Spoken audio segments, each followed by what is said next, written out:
La poitrine chez un homme ou gynécomastie. Augmentation du volume de la glande mammaire chez l'homme. La gynécomastie est le développement excessif des glandes mammaires chez l'homme. Elle peut être congénitale ou due à une maladie, à une tumeur ou à la prise de certains médicaments. Causes.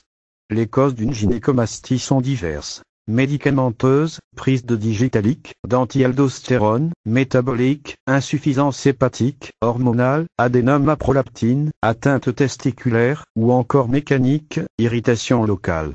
Toutefois, la cause d'une gynécomastie demeure souvent inexpliquée.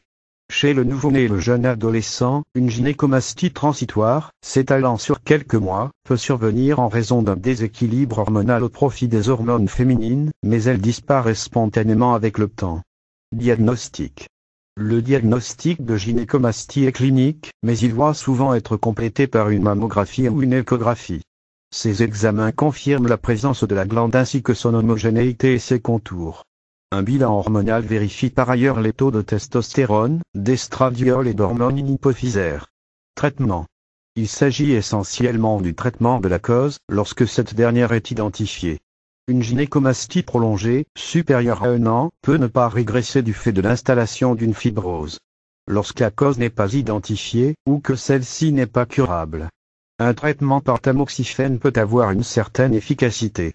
D'autres médicaments ont été testés dont la testostérone et ses dérivés l'anastrozole.